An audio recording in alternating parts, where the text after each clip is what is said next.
Merry Christmas, Happy New Year. Merry Christmas to you all. Merry Christmas, everybody. Merry Christmas. Merry Christmas. Isn't it wonderful? Merry Christmas, everybody. Merry Christmas. We really enjoyed it. Joyeux Noël à tous. Hey. Welcome to Country's Family Reunion Christmas. I'm Larry Black, and since the very first Country's Family Reunion, we wanted to share Christmas with you and these legends. Skeeter Davis was among the first to say, "We've got to do this." I'm just sorry we didn't get to do the Christmas show when we still had Grandpa Jones and Justin Tubb with us. But stick around. Their presence is definitely felt. Let's go on in. It's Christmas.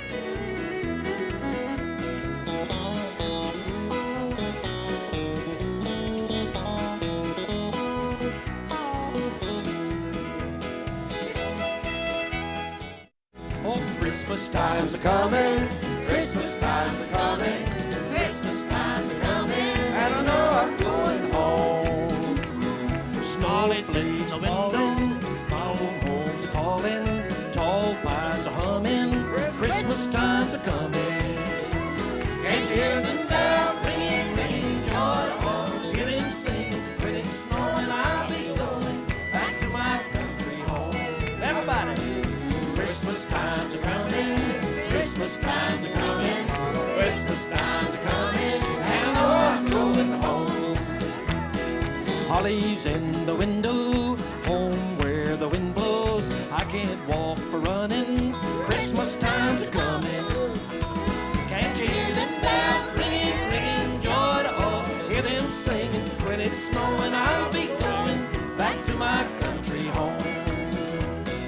Christmas times are coming. Christmas times are coming. Christmas times are coming. And I know I'm going home. Make one, y'all.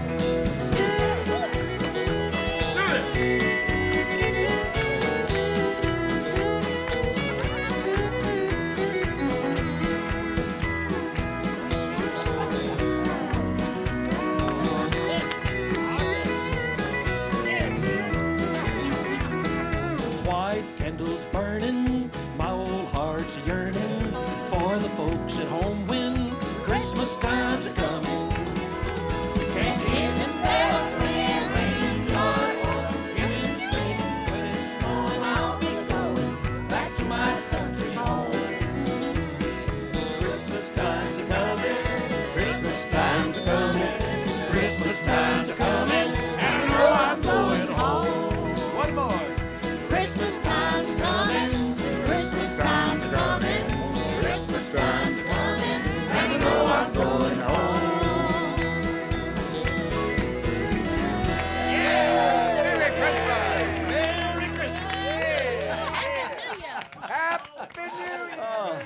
I think the key word to that for all of us is going home, because as much as we all travel, Christmas time is special because we get to be home. Jimmy Dickens was telling me, though, that there's been some Christmases in his career when you haven't been at home.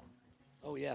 It's been three Christmases in particular that I remember not being home with the family. I was with a bunch of families, and 2 Christmases on Okinawa and 1 in Saigon, Vietnam. Entertaining the troops. Entertaining troops, men and women in the armed forces of America. What was it like to be away from home at Christmas? I can't explain it. Was it a happy or sad time? Happy time for those people. Of course, I knew where my family were. They were with their loved ones and with their families. But these guys were not. And we all became a part of each other. I just can't explain to you how they received the entertainment, whatever you done. You didn't even have to entertain, just be there. And it was beautiful. Anybody else been away from home at Christmas doing shows, anything like that? Okinawa, one Christmas. I spent Christmas in Okinawa, and I think you'd just been there. And I went to Vietnam, right behind you, I think. And but I did spend Christmas away from home on Okinawa one year. It's kind of lonely. Yeah. Has anybody ever... Yes, I spent, Lefty Frizzell and I got kicked out of our houses. And Thanksgiving. I don't know if that counts, Merle. And this is the truth. Lefty's son, Ricky, was married to my daughter, Pam. And I had been ugly that year and got into argument with my wife, Dot, at the time. And Lefty was taken up for me at his house, and we ended up at the boar's nest looking at each other on Christmas morning. And he looked at me, I swear he said this: "This is another fine mess you've got me into, Kilgore."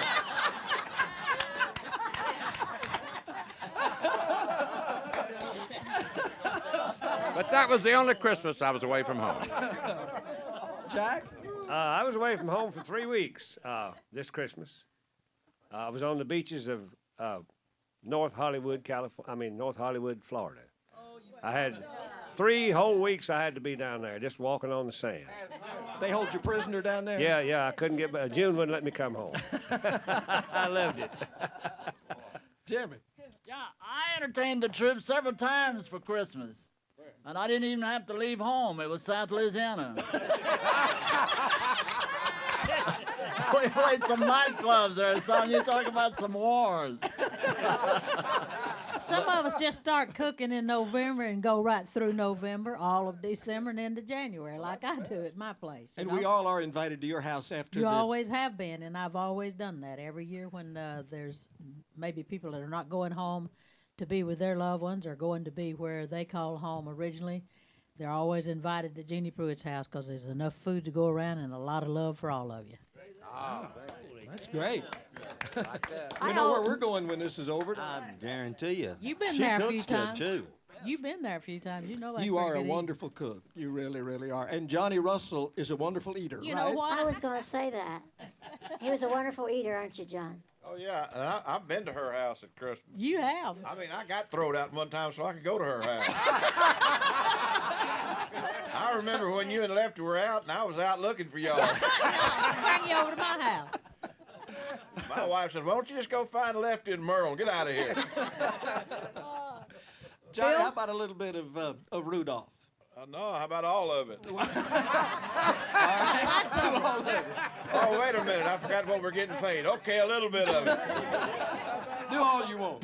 Hit me a vamp. Well, Rudolph the red-nosed reindeer had a very shiny nose. And if you ever saw it, you would even say it glows. All of the other reindeer used to laugh and call him names.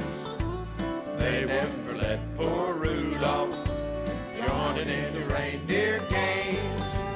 Then one foggy Christmas Eve, Santa came to say, "Rudolph, with your nose so bright, won't you guide my sleigh tonight?" Then how the reindeer loved him as they shouted out with glee, "Rudolph the red-nosed reindeer, you'll go down in history."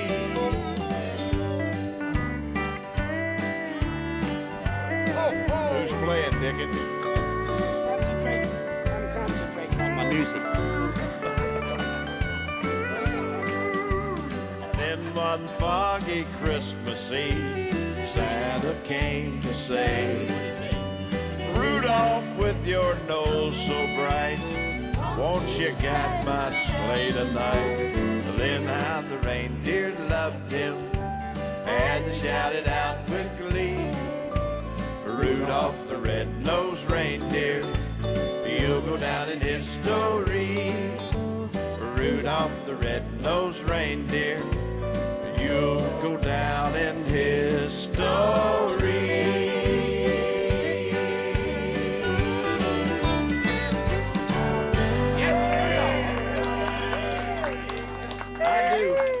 Whenever we do one of these Christmas things, I always do Rudolph. And the reason I do Rudolph so much is because Santa Claus talks in there, and I get mistaken for Santa Claus a lot. And it used to bother me. Like last year, I was in a restaurant, and a little kid came up to me and pulled on my jacket, and I looked down, and the little kid looked up at me and he said, "Thank you for the presents." And it used to bother me, you know. I used to be kind of, you know, I used to say, I ain't saying, you know. But then I got to thinking, besides Jesus and their mama and daddy, the one person in the world they love more than anything is Santa Claus. Yes. So I get a lot of love at Christmas time from people I don't even know. Not many presents, but a lot of love. So I look forward to Christmas. Where did you spend Christmases as a young boy? Oh, you mean, well, spent first part of it in Mississippi, then we went to California and spent it out in California. I don't remember a lot about Christmas because it was always just so nice and everything.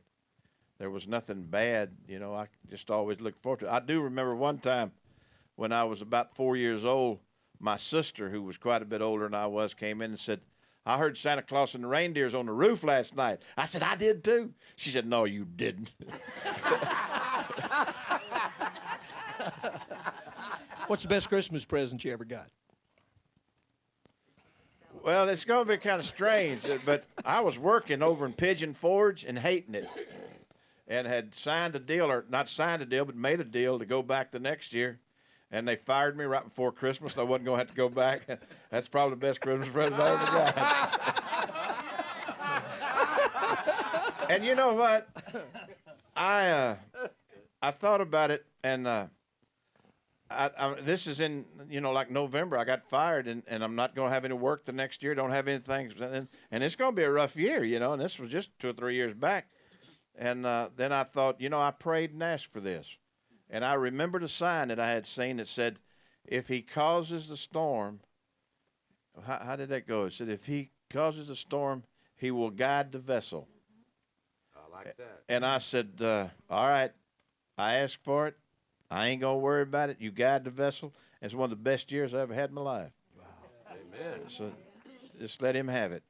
That's terrific. Does anybody recognize this guy with the dobro over here? Oh, no. Well, Slicked up, ain't he cleans up good. I'll tell you what, I didn't recognize him. I didn't see that orange hat. I didn't even know who he was, hardly. Bashful Brother Oswald, you do clean up well. Thank you, sir. Thank you. It's all talking about spending Christmas. I spent my Christmas in Whitehorse, Alaska. Me and Roy and the boys and Shot Jackson. And they brought me one little Dodger cornbread with one candle in it. Shot Jackson done that. Were y'all entertaining troops? Oh, or yes. Just, yes. Yeah. Mm-hmm. We got snowed in there. We had to stay about 3 days. Roy used to do a lot of that, didn't he? I mean, he'd go around the world entertaining the He went troops. around the world a lot of times, several times. But that was the only time you were away from home at Christmas? No, we was away in Japan and Alaska and Germany, Australia. We was gone nearly every Christmas. Oh. Well, I'm sure you brought a lot of joy to the people that you were entertaining. I hope we did anyway. They liked it. I know you did. Get Mac to hold your microphone there, and I think you do a beautiful job of Silent Night on the dobro, and I think we need to hear that. Key of C. Is today the key for C? Yeah. The day for C? The people's key. Get my looks.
That was supposed to be one that I sang today, Well, you can Let's sing sing it now. You want to sing it now? All of us sing it now. Okay, what key you do it in? Same key. Same key. All right, lead us. G, I believe. Silent night. Everybody. Holy night. All is wrong. All is bright. Round yon virgin mother and child. Holy infant, so tender and mild. Sweet and heavenly peace. Sleep in heavenly peace. Last verse. Silent night, holy night, Son of God, love's pure light, radiant beams from thy holy face, where the dawn of redeeming grace. Jesus, Lord, and thy birth. Jesus, Lord, and thy Me and him might start recording together. We did this a lot. I think I overloaded my phone so far that time.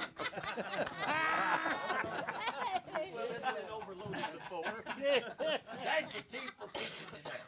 What was Christmas like when Bill Carlisle was a little boy? Did they have it then? Well, that was before my time. No, well, when I was a little boy, I was happy to get a stick of candy, an orange, and a little bunch of raisins. I was happy with that. And generally, if there was snow on at Christmas time, maybe a week before Christmas, well, my older brother and sister, they would sneak around and make something look like reindeer tracks in the snow and leave a stick of candy on the windowsill. And I thought Santa Claus had already been there. Yeah, yeah, yeah. Did you ever get to eat ice cream snow? Yeah. Snow ice Yeah. cream? Yeah, With snow vanilla cream. flavor? Yeah. I like it. It's good. Don't cost much either. Did the kids back then, on Christmas Eve night, would you leave a little something for Santa Claus so he'd have a stick of candy or something when he got there? I was usually mad at him from last year.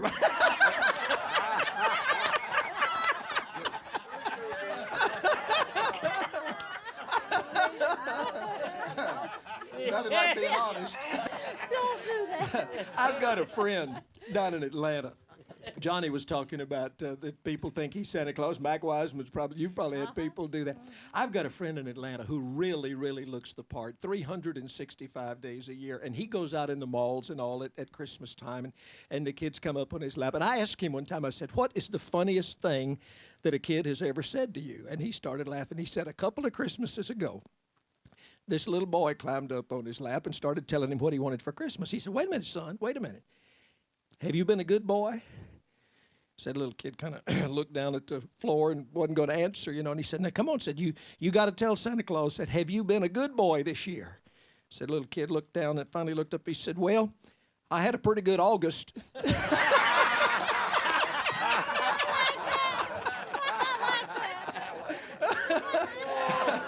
Hey, William, let's get back to the days when we were growing up. I got a good story. I was 7 years old, and I'd always had a slingshot. Yeah, I think I can. Yeah, well, it'll be in the book. No. I always had a slingshot. We didn't have nothing else but a slingshot back. And what Bill Carlisle was saying, we got a little tangerine and an orange and a stick of candy, and that was it for Christmas.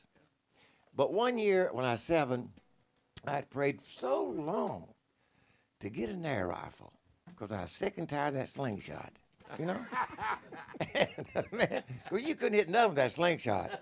Yeah, I mean, you shoot at bird. Well, yeah, if you practice. Well, I was David pretty good. did pretty good. Yeah. Well, I know, but that was with the luck. This is about the same story here when I end this up. It'll be. He had a big target. But he had a big target. But I got this air rifle on Christmas at 7 because I didn't want to not believe in Santa Claus. So at 7, I still believed in Santa Claus. True story. And so it's just a one shot. It's a one-shot air rifle. So I finally figured out, I said, you know, I shot everything, you know, with that thing. I'd put my little shot here and spit it in that little hole. That's the only way, or you'd have to take it and put one in there. So I got smart and put them, well, I could do that pretty good. So one day I was out with the rifle. It was a little going hunting, you know, just like Dad did when he went out to get squirrels, rabbits. And I saw this little yellow bird. Oh, it's a pretty little bird. And I said, I know I can't hit that bird. And I aimed down at that thing, that little bitty yellow bird, and hit it, and it just fell off that limb. I swallowed every one of them damn things. Served you right. I know it. Well, this ain't all the story. I started to cry. Oh, I started to cry. I didn't know what. Lord, you know, this is terrible. I ain't never hit a bird. You know, slingshot, I ain't never hit no bird. But I took that little bird, and I went to the house and told Mama. And she said, well, I said, Lord, the Lord's going to give me. I know that. The devil, the devil's going to get me. And she said, well, you didn't mean to hit it. I said, no, Lord, Mama, I didn't mean to hit that little bird. So we she said, all right. She said, so she got a shoebox. We put it in the shoebox and went to the garden and dug a little hole and buried it. And Mama said prayers over that little bird. Well, just because of that air rifle, that Christmas air rifle. Bill, my mother and I, of course, being from West Virginia, we were up there where there was 3 or 4 feet of snow. Year round. We had snow all winter. Yeah, we really did, and I love it to this day, and miss it down here in Tennessee when we don't have snow like right now. But one of the most snow where I live. Yeah, Mother, where do you live, Mother? On the mountain. She lives in Crossville. We one year, the most unique Christmas I think I ever experienced didn't have anything to do with me. I just happened to be a bystander, and I got to be in on it. But we went up to Stoney's home. Daddy's. Yeah. To Daddy's Harmon, home in Harmon, West Virginia. And we were visiting my grandmother, his mother, and having a nice time. And then we were up there for a few days for Christmas, you know. All of a sudden, the doorbell, or the knock on the door, and she goes to the door, and there must have been 25 adults come in a single file, sitting down like us, like all of us, all had sacks over their heads or sheets over their heads. Yeah. What? Strange clothes, something that Very they strange. normally wouldn't wear. The men would have on maybe high heels and hose and a dress. These were farmers. Now, wait a minute, Johnny Russell, don't go there. And they would sit there until you guessed who they were, while grandmother would serve them maybe pie or hot chocolate or something. And Mother said, oh, yeah, we used to do that when we were kids. You called it what? It's called bell snickling. We go bell snickling at Christmas time. Yeah. Bell snicking. Bell snickling. Bell snicking. Where did that name come from? That's German. German. Oh, is it? West Virginia, yeah. And means what? I don't know. It means sit around in people a with funny clothes on. It means sit around in a crowd guessing who each other is. It was the most fun Christmas because everybody had a good time, you know. We're going to go bell snickling after the show is over here. Jack Greene, for many years, of course, as we all know, worked with the great Ernest Tubb and toured with him. And how many times you reckon you've played and been a part of the song Blue Christmas? Well, I know I played at least, for 5 years I did it 5 times at least. I know. No, we would do it. We would do it every show around Christmas time because Ernest, that was his biggest Christmas song, and I guess he had probably the biggest hit on it until Elvis come along. And it's always great. Yeah. Well, I think you ought to sing it. Oh, I'd love to. The band's got it ready over there, Jimmy Caps and all the boys.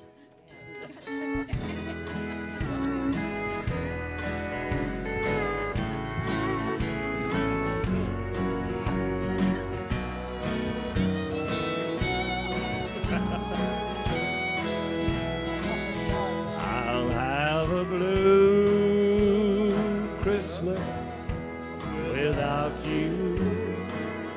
I'll be so blue thinking about you. Decorations of red on a green Christmas tree won't mean a thing, dear, if you're not here with me.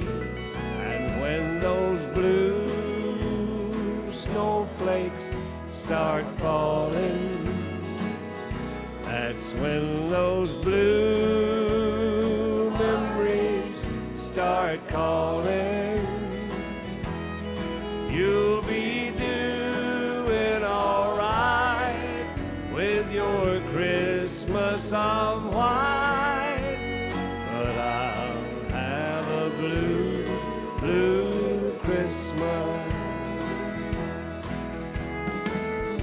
Oh, son, now.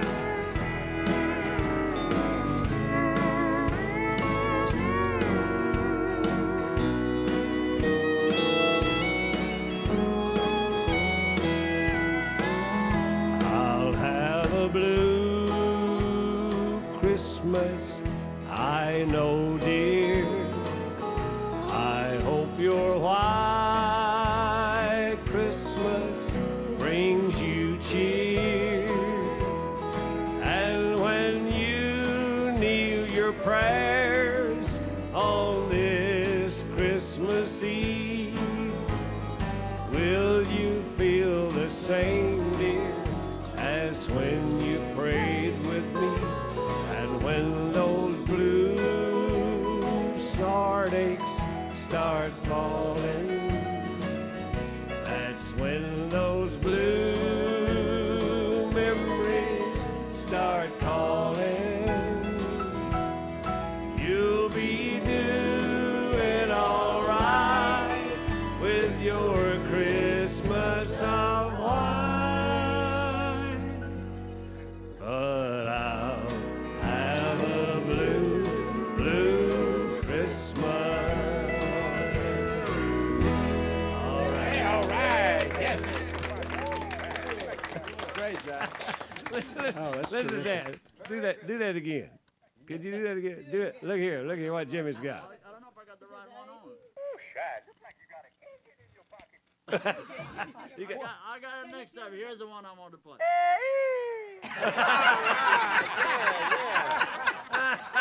Is that Merry Christmas in Cajun? Yeah, Merry Christmas. Thank you. That's funny. I bet there's nobody in the room can do what Margo Smith can do. I walked up to her just before we came in the room here. I said, can you yodel Jingle Bells? And you did. I'd never done this before, but I'll give it. I did it in the hallway. So Jingle Bells. I'll do a little of it. Hey, hey, hey, hey, hey, hey, hey, hey, hey, hey, hey, hey, hey, hey, hey, Don't that hurt? No, it feels good, actually. She's almost singing my song, Bingle Jells. Yeah, we're going to get to Bingle Jells before this is over. That comes right after the bell snickling. I've never snickled a bell in my life. Margo, I think will. you've got a serious song, don't you? You don't? Is it a fun song? It's a fun song. Oh, okay. I'll sing it to John. That's fun already. All right. All right. Merry Christmas, John. Christmas is here.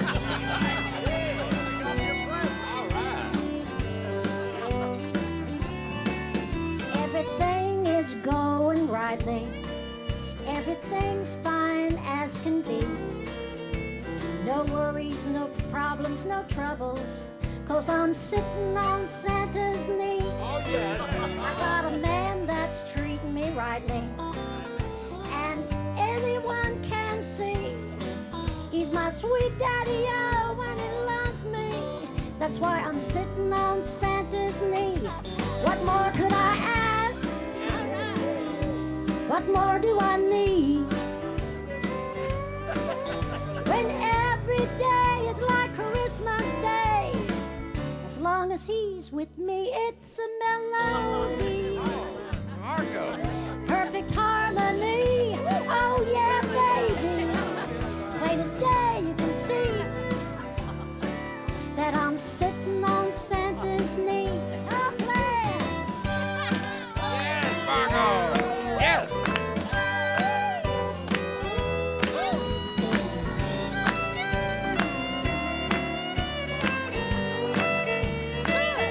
What more could I ask? Oh, I don't know. What more do I need? When every day is like Christmas Day, as long as he's with me, it's a melody. Perfect harmony. Oh, baby, baby. Plain as day, you can see that it's me, 'cause I'm sitting on Santa's knee. He's my sweet daddy-o when he loves me, 'cause I'm sitting on Santa's knee. Plain as day, you can see that it's me. I'm on Santa's knee.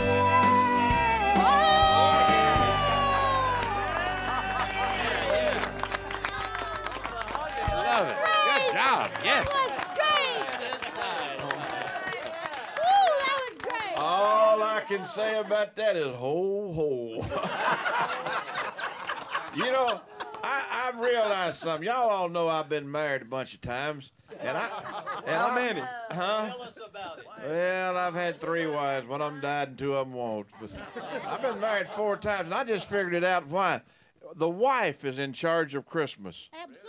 I get tired of a Christmas style. I just change wives and then do Christmas a different way. And I do want to clarify one fact that she's married to one of my best friends, and I was just sitting in for him. I saw what he gave her for Christmas last year. That was fun. Thanks. You know, he dated a girl a long time, and she looked so much like me, didn't she? Yeah, she did. Didn't marry her, though. Don't know nothing about her Christmas. Always broke up with her right before Christmas. So you wouldn't have to buy her a present? Yeah. They all want a house. All good housekeepers. All 3 of my wives were good housekeepers. Next time I just find somebody I like and buy them a house. It's cheaper that way. Billy Walker was sitting over here while Margo was sitting on Johnny Russell's lap. You were telling me that you and Jimmy Dickens used to do some kind of a routine where he would sit on your lap. I'll tell you, we used to go on tour together, and there'd be these 30-day tours, and back then they would have, invariably, we'd have to go and promote the show on a noon television show, and it'd always have some woman, you know, that was a real highfalutin woman doing these noon television shows, and they'd look down on us country music, well, they called us hillbillies then. And one day up in Green Bay, Wisconsin, Jimmy Dickens and I, we was just, well, we wasn't feeling no pain. We wasn't drinking or anything. We was just acting crazy. Yeah.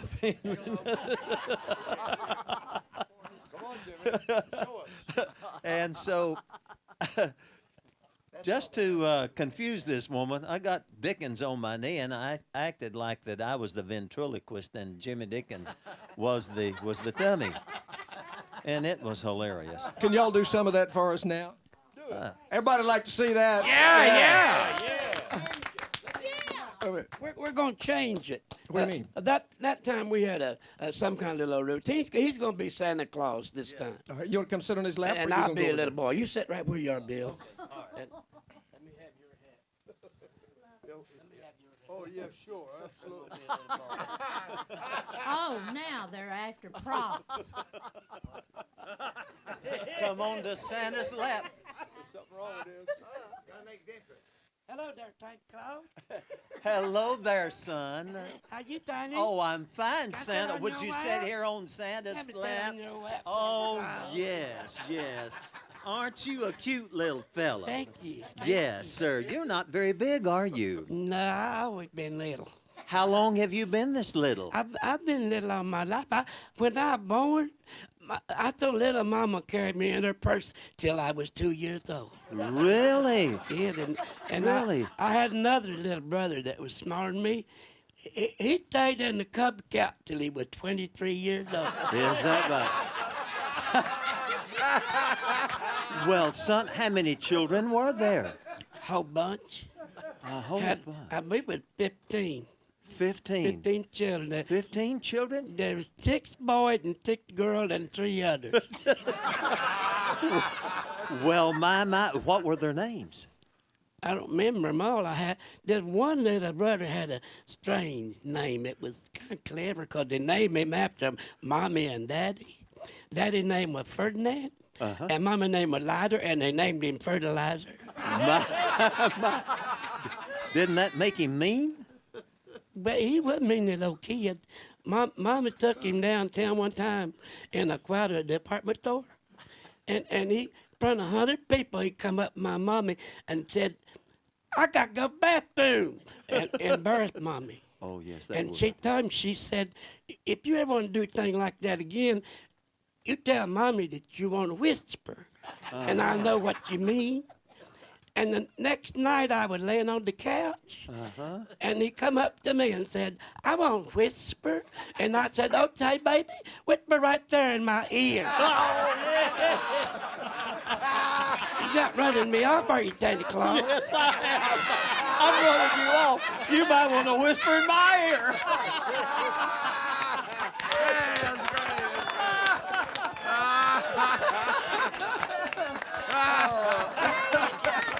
That's great. Oh, that was wonderful. That's bell snickling, ain't it? I love it. Oh, that's wonderful. Thank y'all. Jim Ed, can you follow that with a real pretty song, you think? I would give this spot to my cleaners. What do you mean? That's great.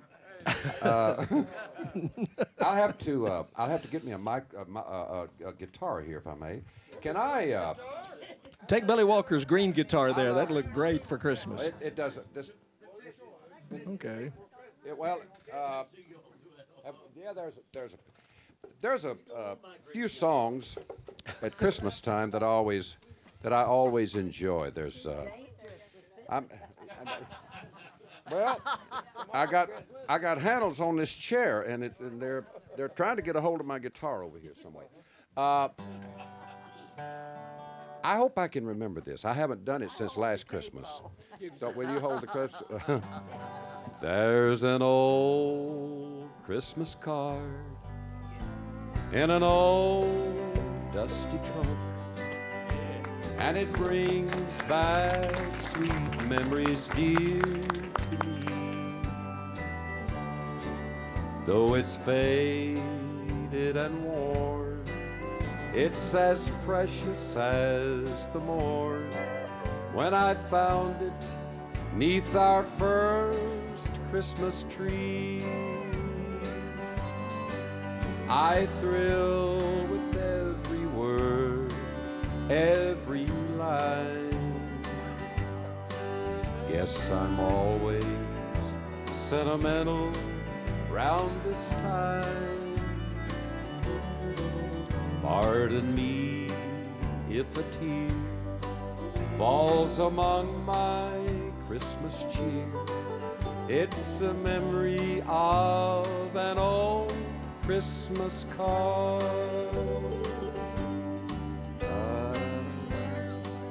You know, I don't know why I get the feeling so sentimental about this time every year.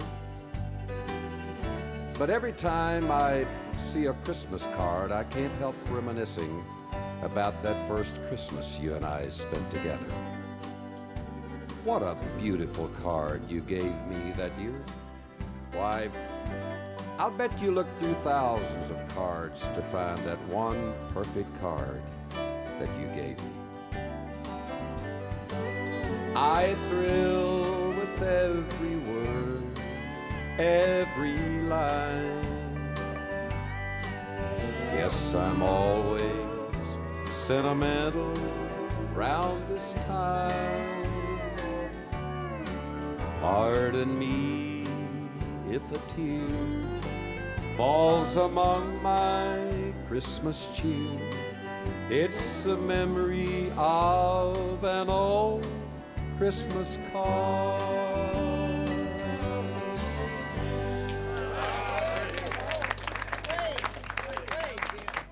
Love that old song. Didn't Jim Reeves record that? Yes, he did.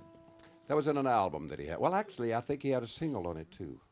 What was Christmas like in Arkansas for the Browns? Well, did he have a slingshot?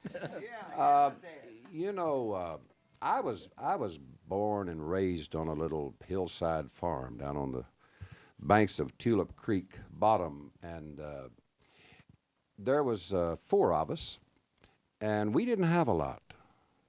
But Christmas was still, as everybody has intimated here, we had all kind of oranges and, you know, fruit and nuts and things. And Daddy, I remember one year I wanted a slingshot. So Daddy took one of the things off of the roof of the house and made me a slingshot. You know, back then we had what you call them? Shingles, yeah. So he took a shingle off the house and made me a slingshot. I don't know if it leaked or not. I hope it didn't. But yeah, no, the house. I remember. Leaky slingshot. Yeah. I don't know that I should even say this because I still believe in Santa Claus, but I remember the first year I found out Santa Claus didn't come to see me was Mom and Daddy gave me a watch, and they said we were not at home that particular Christmas, and they woke me up. We were staying at one of my uncle's houses, and I was asleep on the floor with 3 or 4 others. You know, all of us down there on the floor sleeping. But there was there was big families back then. But Christmas was always the happiest time of the year because there was always so much to eat, and everybody was so happy, and it was joyful. We didn't have a lot of snow down there, but I remember Christmases very well. They were fun. Did you ever work on Christmas? Did you ever perform on Christmas? Oh, yeah. You're talking about after I got in the business? Yeah, but not a lot. Christmas is always a time, I've always felt that, well, now, you know, Roy and Little Jimmy, and I know so many of them, entertained our soldiers at Christmas time, and I did that one time. But Christmas has always been to me, you know, time for the family, and I've always spent it with my family. I love, from Thanksgiving, as Jeannie has said over here, there's always something on the table from Thanksgiving through Christmas, and I gain about 50 pounds every year between her house and mine. Talking about working on Christmas, a songwriter friend of mine was telling me the other day that he has a friend that they write a lot of songs together. And he said this guy is just one of these real intense songwriters, that's all he lives for is to write songs. And he said on Christmas morning one year, about 10 o'clock, this knock came on his door. And he went to the door, this guy was standing there, and he said, "Hey, man, let's write a song." And my friend said, "Do you know what day it is?" He said, "Yeah, man, it's Wednesday."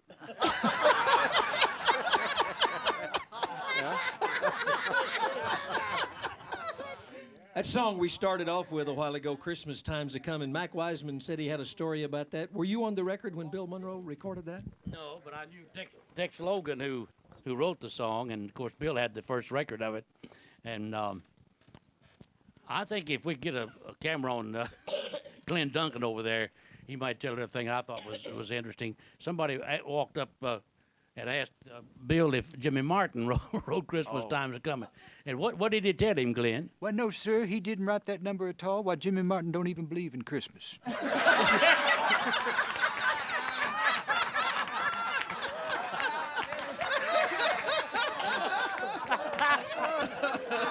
He got no chin. That's about as good a Bill Monroe as I've ever heard. Glenn Duncan. That was good. He went on to say, that boy don't even have a chimney. He don't believe in Santa Claus. Dale Reeves was telling me that that he tried to do a little business. You had a business deal going on Christmas with Mel Tillis? Christmas Eve, in 1967, 68, I was going to sell him my bus. And so Mel said, well, I'll buy it. And I said, well, let's go to the house, and so we can call the insurance people and get everything straight, because Mel was just going to pay cash for it. And I said, but, I said, well, you got to have insurance on this thing, you know. And so, lo and behold, we stopped at Tootsie's or someplace down there. I can't remember where. Well, and that kind of Christmas. Yeah, it was a Christmas Eve. Yeah, it got worse than that because I had something at the house too. Was Kilgore? And we were no, Kilgore wasn't there this time. No, he wasn't there this time. But so we called. I had a hard time getting hold of the insurance man, and so Mel and I kept drinking, and it's getting like 12:30, a quarter of 1. And he hadn't called me back. So I tried to call him again. And Mel said, well, why don't I just call mine? And I said, okay, try yours. I said, it's Christmas Eve, you know. He said, yeah, I know. So he tried to call his, and he finally got him. And he put insurance on the bus. It was getting to be about 1:30 then. And so we had a few more little nips, and I had to put the kids' stuff together. So Mel stayed another hour putting kids' stuff together, and you ain't never seen nothing trying to put A into C and C into B, you know, them little things they had. We had that thing, my wife had to redo the whole thing, I'll guarantee it. But nevertheless, Mel says, well, he said, I'll just... I drive the bus on home. I said, no, Mel. I said, man, you can't drive that bus. I said, you got to have a driver. I'm telling you. He said, what do you mean I can't drive it? I said, you can't drive that bus. He said, then, hell, I don't want to buy it then.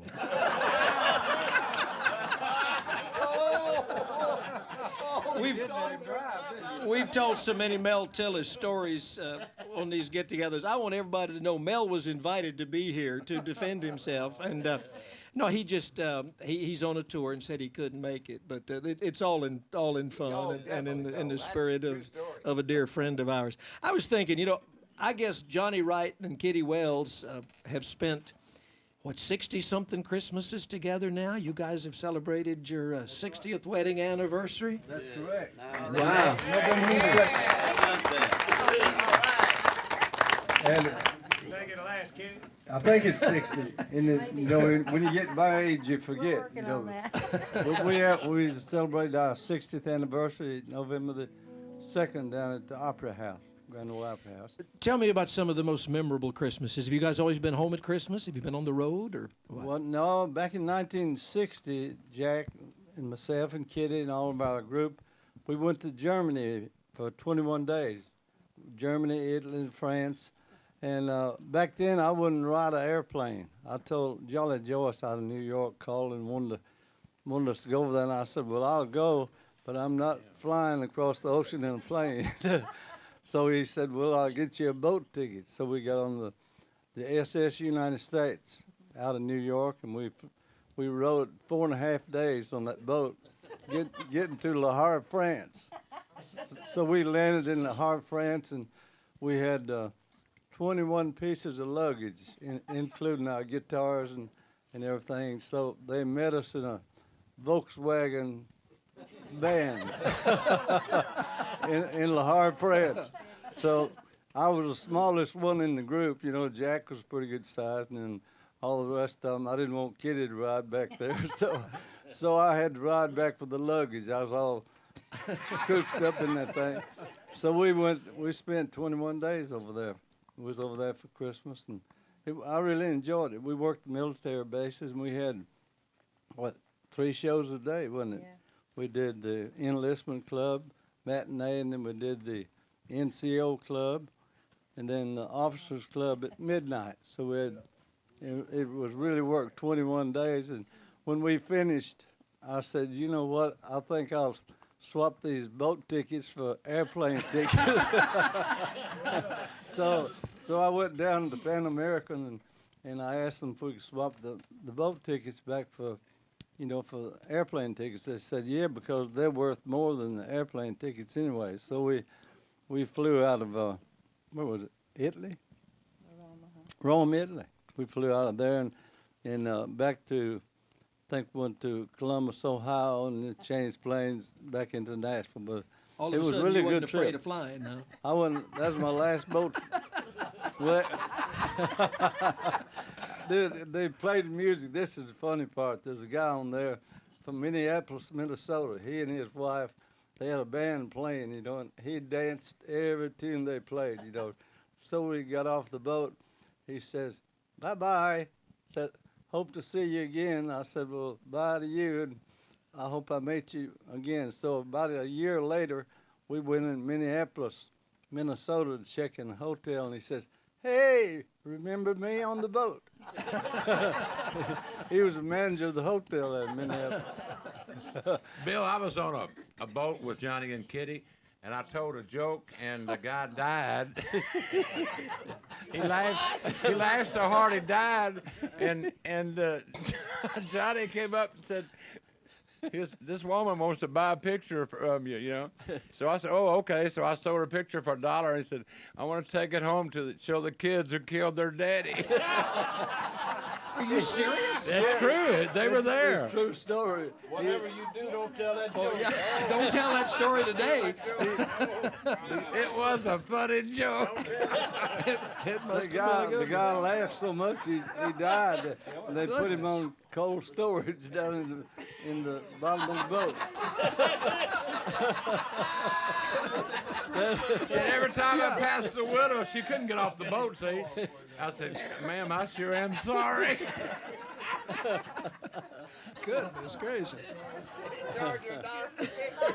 And he charged her $1 for the picture, yeah. And You I could could have at have least the given dollar her- back. Business is business.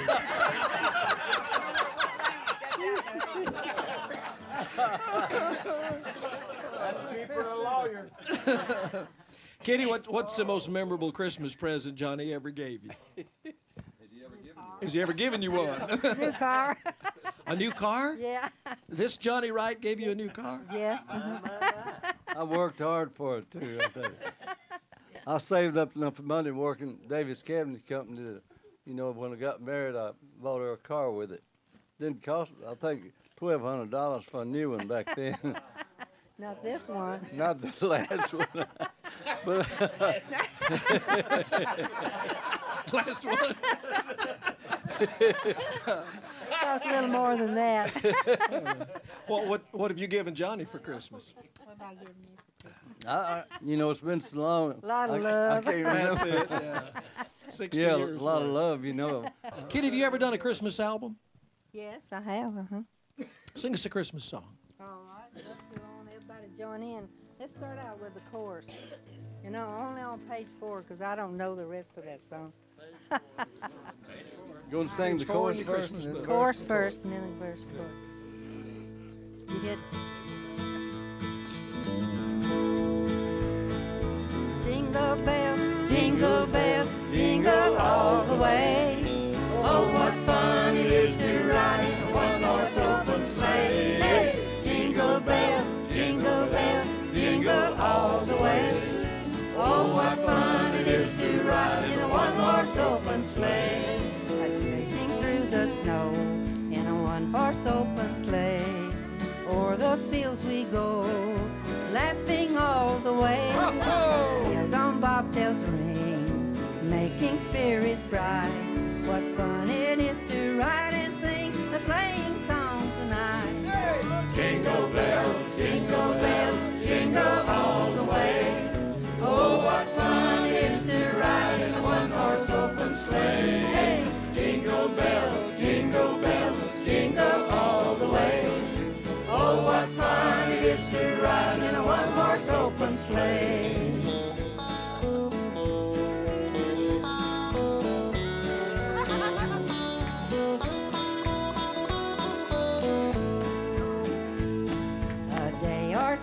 ago. I thought I'd take a ride, and soon Miss Fanny Bright was seated by my side. The horse was lean and lame, misfortune was his lot. He got into a drifted bank, and then we got upside. Jingle bells, jingle bells, jingle all the way. Oh, what fun it is to ride in a one-horse open sleigh. Hey, jingle bells, jingle bells, jingle all the way. Oh, what fun it is to ride in a one-horse open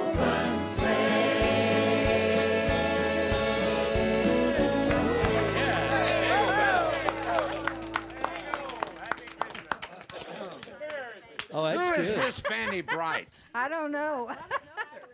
That's a great name, isn't it? Miss Yeah. Fanny Bright. Shep Woolley recorded. Huh? Was it an answer to Jingle Bells or? Oh well, no, it's not an It may not answer. have been you. It may have been Ben. I Colder. just woke up one morning. I'd had a bad night, and it. I don't know, Was Kilgore and Lefty there? but I call it Bingle Gels. It just came out backwards, everything. I put it in about F, boys. That's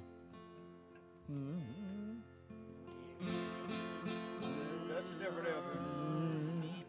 Bingo gels, bingo Wally A. Oh, fuck one, it is root tied in a hunt or sloping A. Hey! Bingo gels, bingo Wally A. Oh, fuck one, it is root tied. No, well, you gotta listen to the verse now. Yes, yes. Smack. Smashing through the dough in a hunt or sloping A, or the gills way full, wiping on the lane, bells on bob rails ting, picking mirrored sprite. What fun it is ride and sing. I almost got it right. Bingo gels, bingo Wally A. Oh, fuck one, it is root tied in a hunt or sloping A. Hey! Bingo gels, bingo all do it. Oh, fuck one, it is root tied in a hunt or sloping A. No? Yeah. Well, you get some right, some wrong. I don't know. Gina, you said you had some kind of story you wanted to share we were with us. talking about childhood memories, Christmas memories from when you were little, and Dale was talking about him and Jim Ed both, how poor they were, but my family was 10 kids, all in one family, 5 girls and 5 boys, and my granddaddy lived on the same old country place with us, and he had 3 sons. So there was always a house full to feed and a house full to wash and iron for, but my mama mostly every year, what she'd try to do for, maybe if she couldn't do something for all of us, 1 or 2 or 3 one year and 1 or 2 or 3 the next year. So it came my year to get the new Christmas dress. She got out the sewing machine and sewed up the Christmas dress, and I put it on and got on the school bus. And the thing about the fabric that the dress was made out of, it was made out of Purina feed sacks. Used to get them sacks, and you get enough of them, it matched up, and wash them all on, make clothes out of them. So I got on the school bus that day, and I was so proud of my little dress, hunting me a good place to sit on the bus. I went back about middle ways of the school bus and sat down, and we stopped at the next farm, and one of the other country kids got on and had on a shirt made out of exactly the same feed sacks.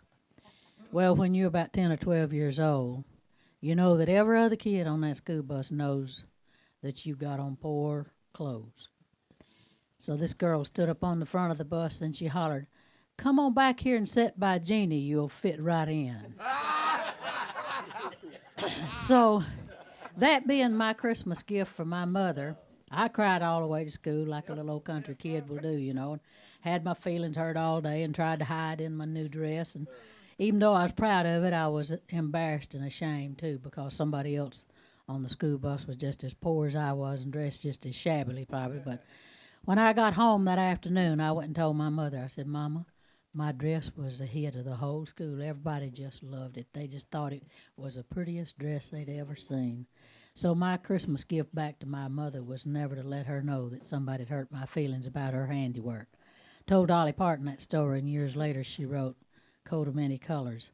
I don't think that had a thing to do with her thoughts. Maybe it happened in her lifetime, and most country kids that are poor knows exactly how that felt. I got a dress one time, but I did not. I always had a thing because I never got a new dress. I never got a new dress. Never had very many. I wore, my brother's clothes most of the time. When I was a kid, I was a tomboy.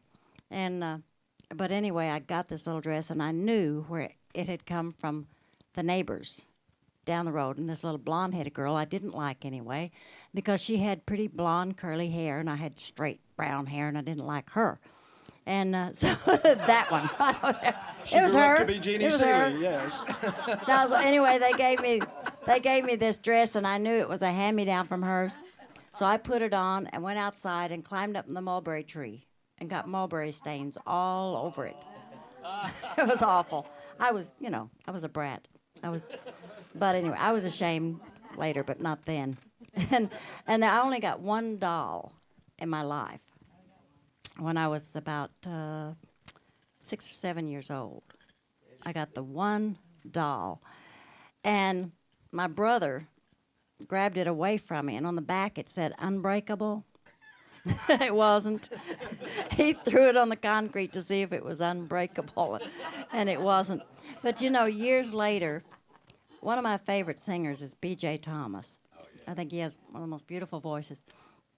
In fact, just a few years ago, they called me on the 23rd of December and said, "You've got to come for a Christmas party." And I said, "But you live in Dallas, somewhere."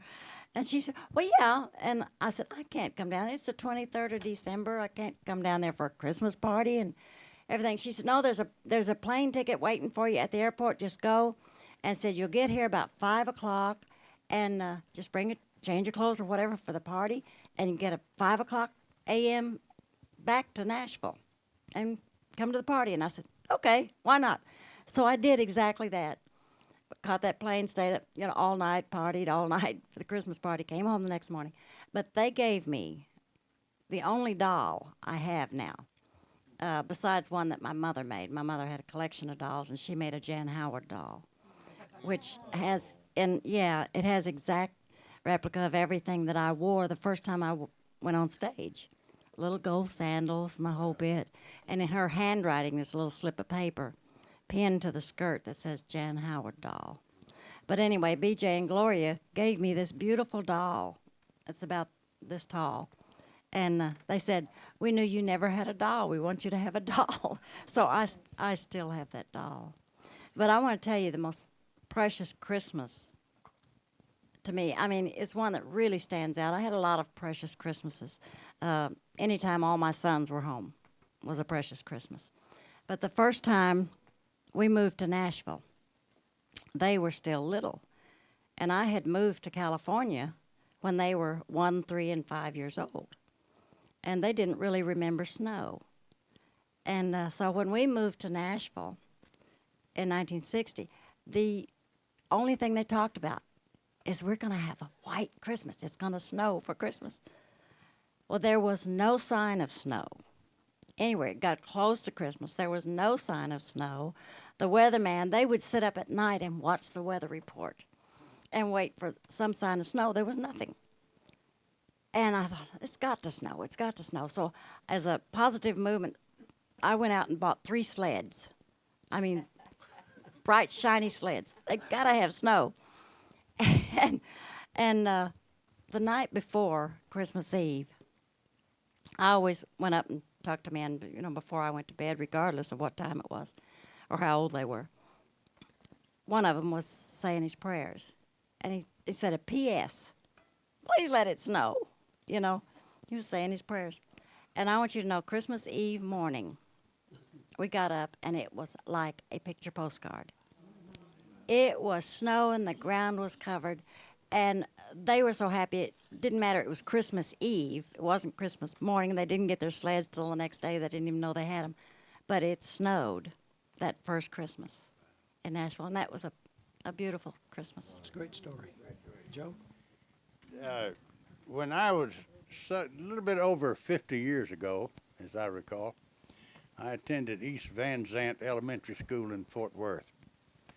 And my dad was working then, making pretty good money, and that Christmas he bought me a horse that you could ride up and down the sidewalk. It had pedals on it like a bicycle.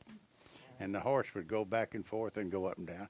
I cleaned up that neighborhood with Indians and cowboys and the whole thing. But that horse reminded me of what we used to do.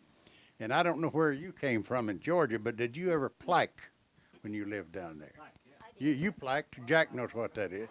And Jan plaqued. Well, heard of that. You never heard of it. No. Well, you never lived. Because when I got that horse, I'd always plaque I was Ken Maynard.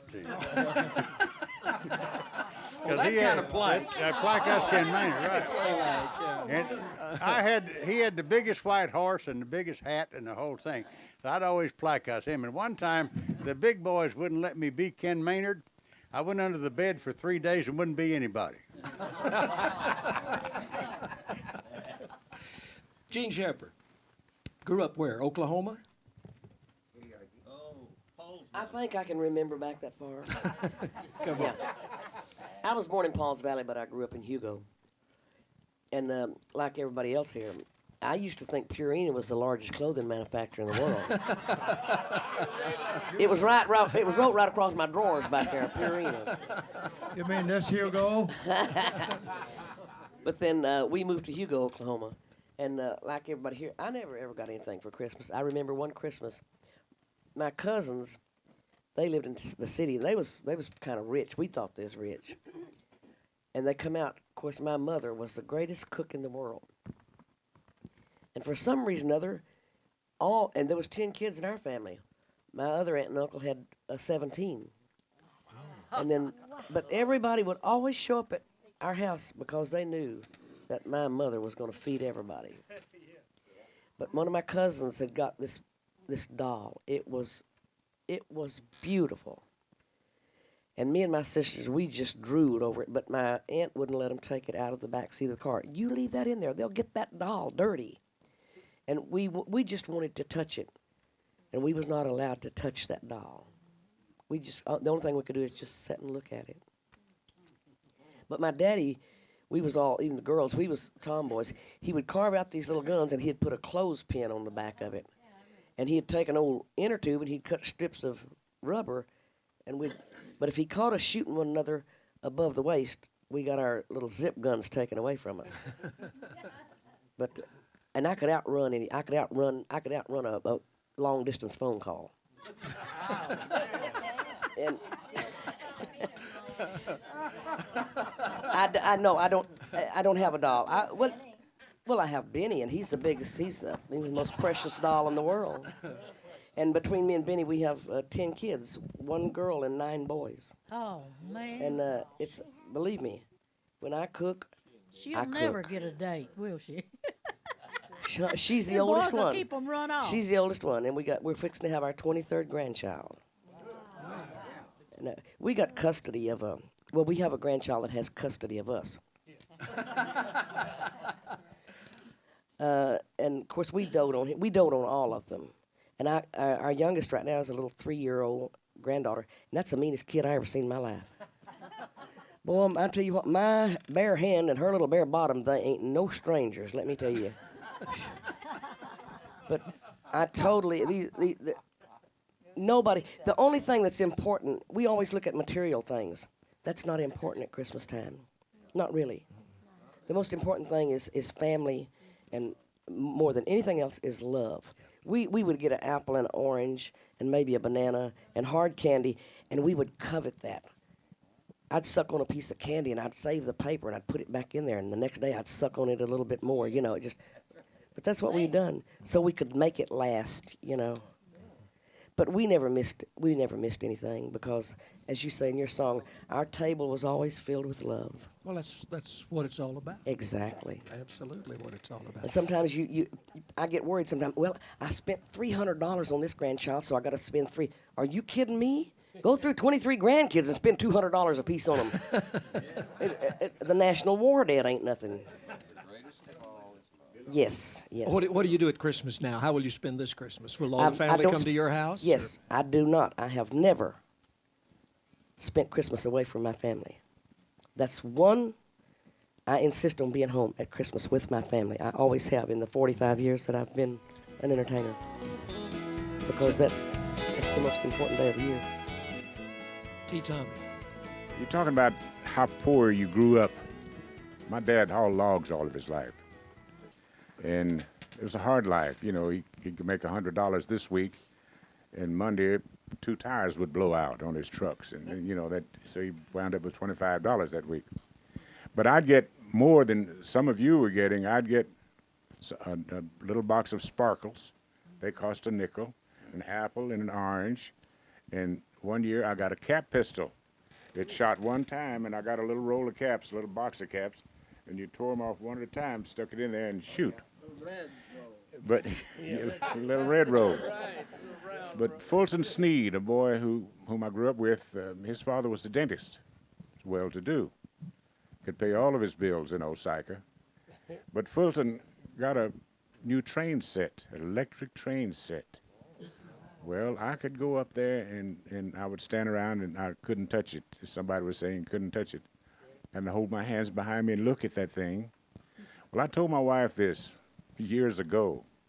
And of course, I never got the train, you know. It was just a sad story. But on our 25th wedding anniversary, which was 40-something years ago, she bought me an electric train set, which I still have. That's great. Oh, that's great. Yeah. Y'all can come over and play with it if you want to. Jim. I got a Cajun story about Christmas that's not so sad. Good. It's I mean, you know, those are real stories y'all are telling, and this is a real story I'm gonna tell. Except it wasn't sad except for the Cajun after he ate the gumbo, because he played a Cajun dance, and was a musician, and he came home that night, and he had had a few grease cutters, you know, during the dance, because it was customary, and so he came home and.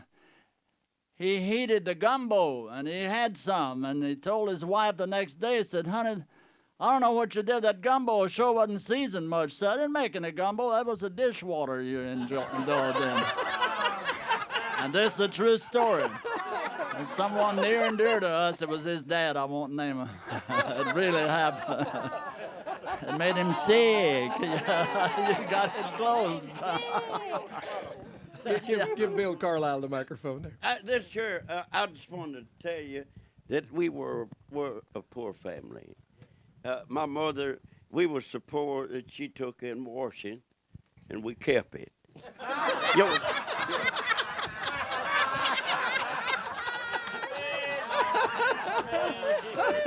Bill, let me say this. There's one thing about it, you know, when we was children, we're all from big families. 11 kids in my family, and they were all gone. Time, you know, I was grown up because I was the youngest one of the whole 11. Yeah. And going to school, I couldn't wait for school to get out for the Christmas holidays, because I knew that day, as soon as I got home, and I had to run about a mile, maybe it's a little bit over a mile, to the house after the school bus dropped me off. And I couldn't wait to get there that day for me and Mama to go to the woods to find us a Christmas tree. Uh-huh. And we went out and we found the prettiest one. At least we thought it was the prettiest one. And we'd take it home, and how she decorated it was put little red ribbons on it, white ribbons, blue ribbons, whatever color and got those pine cones and painted them all different colors, or what kind of paint you had, white, and some of them were even black, and some of them blue paint, and put them on there. And that was the greatest time of the Christmas that there was, you know. And then, it's like Tommy said, then I got an apple, a tangerine, an orange, and a piece of candy. And that was it. And that was the greatest times of my life, looking forward to cutting that tree. I heard Jeannie Pruitt say paper chains. Did you make those in school? Because yeah, we we always did. did. Glue, you know. Well, we didn't always have glue. Mama would make up flour and water to make us a paste, you know. And then the kids would take their little scissors and cut them little strips of paper and paint them a different color with our crayons and pull them together, you know, and paste them and make a long chain, and that'd be part of the Christmas tree decoration. And popcorn, we did.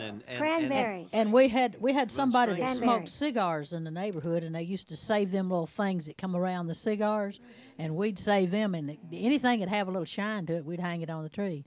I guess that's the reason I like shiny stage clothes today, because we didn't have much shine except at Christmas when we was kids. Mac, what were you whispering over there? I heard something. Hand him the microphone there, Wilma.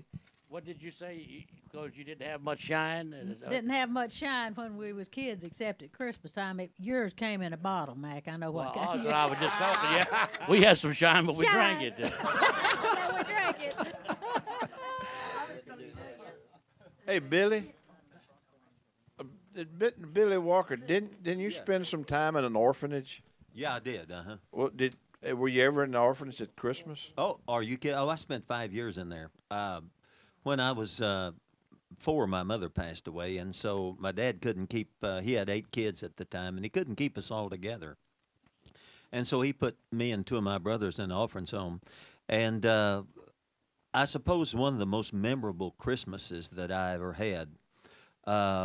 Because when you're in an orphan's home, you feel like the whole world has left you behind as far as love and being around family, and you're just there. And so one year, I got a football. Me and 2 of my brothers got a football between the 3 of us. And that's probably the most memorable Christmas that I ever spent, because before then, we really got nothing.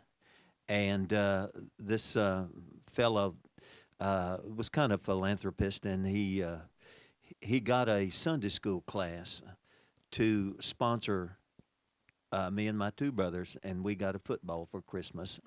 And it's one of the most... 3 kids playing with 1 football doesn't seem like much to kids today, because they're spoiled to death. They don't know what receiving gifts is really all about, especially when you have nothing. But that was a good Christmas. Great story. Gene, sing a song. Lead us, we'll all sing. Well, as you know, my sinuses are, and at Christmas time. That's your Christmas present. I don't know. We done this on television last year, Bill, and yes, and it was beautiful. I saw it. I hope I can get through it. Everybody sang real loud to cover me up. Oh, come, all ye faithful, joyful and triumphant. Oh, come ye, oh, come ye to Bethlehem. Come and behold him, born the King of angels. Oh, come, let us adore him. Oh, come, let us adore him. Oh, come, let us adore him, Christ the Lord.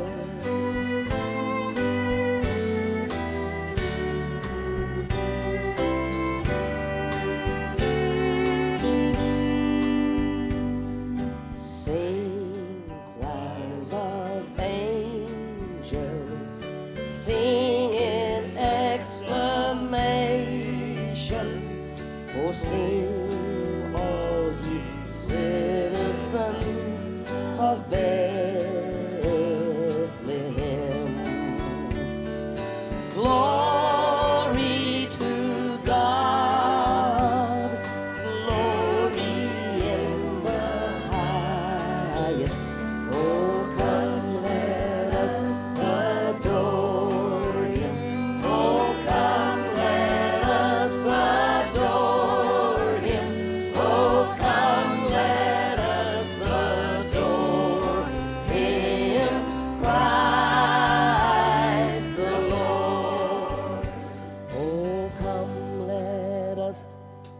adore him.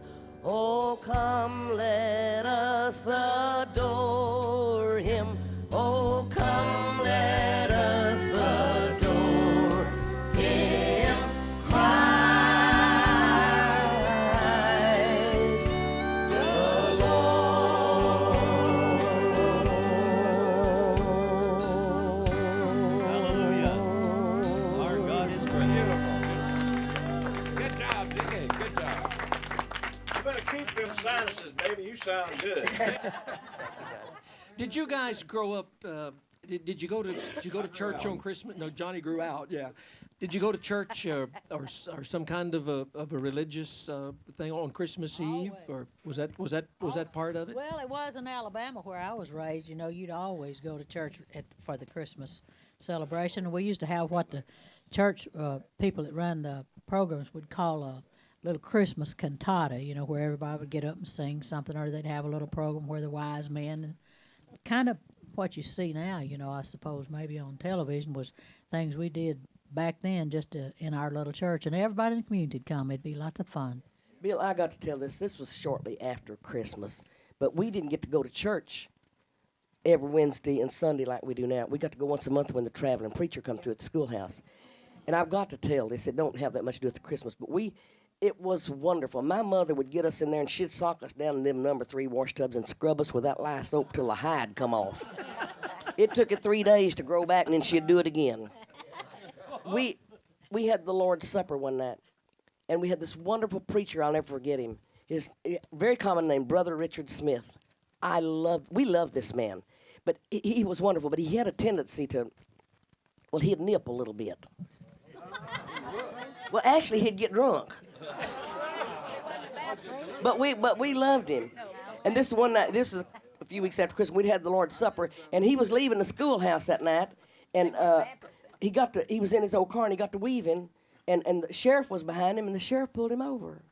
The sheriff walked up there, and he pecked on his window and looked in and said, "Brother Smith, you been drinking?" "Oh, no, Sheriff, you know me." Well, you know, the sheriff did know him. You know, he looked in the back seat, and he saw them bottles back there, and he said, "Brother Smith, what's in them bottles back there?" He said, "It's just water, Sheriff. It's just water." The sheriff grabbed one of them bottles and uncorked it, and he smelled it. He said, "Brother Smith, that's wine in them bottles." Brother Smith said, "Oh, hallelujah, he's done it again."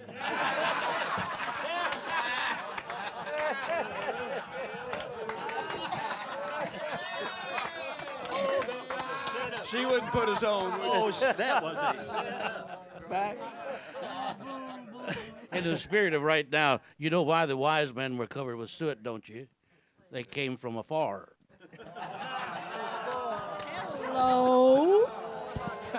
Tea Tommy, you want to follow that? That same preacher was driving down the road. And he turned the car over. And this fella came along behind him, and he got out of his car and checked and said, "You all right?" And the preacher said, "Oh, yeah, the Lord was with me." He said, "You better let him ride with me, because you're going to kill him." I was going to tell you, like Jeannie, we went to church at Christmas time, and they always had a big Christmas tree decorated, and they'd always have gifts for all the children. And they'd hand out, Santa Claus would come, and he'd hand out the gifts, and of course we had church. It was where everybody got together and enjoyed it. And one more thing I want to say, Kitty sung about the Jingle Bells. My grandfather Leary had a sled, looked like one of them sleighs, and when winter come, Christmas time, and they got the big heavy snows, he'd fix hay in that sled, and then he'd put the bells. He had bells that he hung on the horse's harness, and hitch them up to that sled and ride us kids, us girls, all over the farm up there at Valley Head, West Virginia. Bill, of course, everybody knows why we celebrate Christmas. And one of the great things that I remember from my Sunday school days, we had a Sunday school teacher named Mr. Charlie Addison. And in describing the time of Jesus, 2,000 years ago, we had an old gentleman in Osaka named Mr. Johnny Ott. Everybody called him Uncle Johnny. He weighed about 100 pounds soaking wet, but he was close to 100 years old.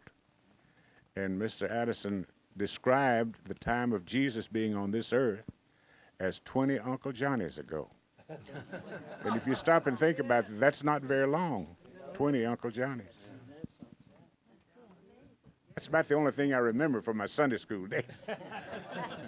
Have you guys ever been to a Christmas Eve service where the preacher would light a candle and give a candle to every person there, and he would say, Jesus is the light of the world, and he'd light the candle, and you'd walk out singing Silent Night? I cannot do that without, the tears come down. That's one of the most touching things at Christmas time to me, to all of us. Take that one candle and then suddenly see the whole church lighted like that. Bill, it makes me mad when somebody, I love to get Christmas cards, and I hope everybody keeps sending them, but I can't stand it when they put Merry Xmas, because they're taking Christ out of Christmas when they do that, and that's not nice at all. I think that's why Red Foley wrote, let's put Christ back in Christmas. I always think of him when I see that. I was going to say, I was thinking of John over there being a good Santa Claus, and Margo sitting on his lap all that while ago. It was so cute, and as we're talking about the church services for Christmas, I think everybody might remember Mary Lynch Jarvis, Chet's secretary, and dear friend, my best friend back then. And anyway, she's passed now, but she'd asked me to come out and sing at the church out in Franklin, and so they got this farmer he was going to stay out in the truck till time. He was going to be the one that would play Santa Claus, and he was a skinny man. So, but they just couldn't find one. I don't know where you were at the time, John, but I'll tell you what. Anyway, I was singing, and Mary was playing, and all of a sudden I was singing, "Here Come," and that was his cue when he heard me singing, "Here comes Santa Claus, here comes Santa Claus." He was supposed to come in with the bag over his shoulder and everything, so he was coming in all right, but all of a sudden I could see the belt and the pillow was showing and everything, and so I just ran down the church, and I was trying to hold him and trying to pull up his, put the pillow back and everything else. And anyway, and he didn't know what was happening. He was just about to run over me to get on down there, because he had the sack and everything. But anyway, that was one of the most wildest things, because all the kids were looking, and I was trying to pull his britches up and trying to get the pillow stuck back. And I said, I'll declare, I don't know how much I'll have to pay him, but I will find a fat man for next year, Santa Claus. And we did. But anyway, I think of that. But also, too, we always had, when we were talking about the dolls a while ago, I was sitting here thinking we do have a lot of similar stories coming from a time of the Depression and all of that. And so many times I feel like I'm so dumb. I've never been known to be quite so smart in this business. But I was sitting here thinking, as I'm listening to everybody's stories, I might be smart after all, because we've got such similar stories, and I put mine in a book for Christmas. It's a wonderful book, too. It's a wonderful book. To have it. And hold it up and show it. And but anyway, this little book, it's been such a joy, because in spite of the illness, I was able to do it. And as you know, Bill, you were kind enough to give a word of praise. But speaking of the dolls, the boys wanted the BB guns and all that, and the girls always wanted the dolls. And I was wanting a doll, and my story was that I wanted the doll so bad because I was going to be 10. My birthday's on the 30th of December.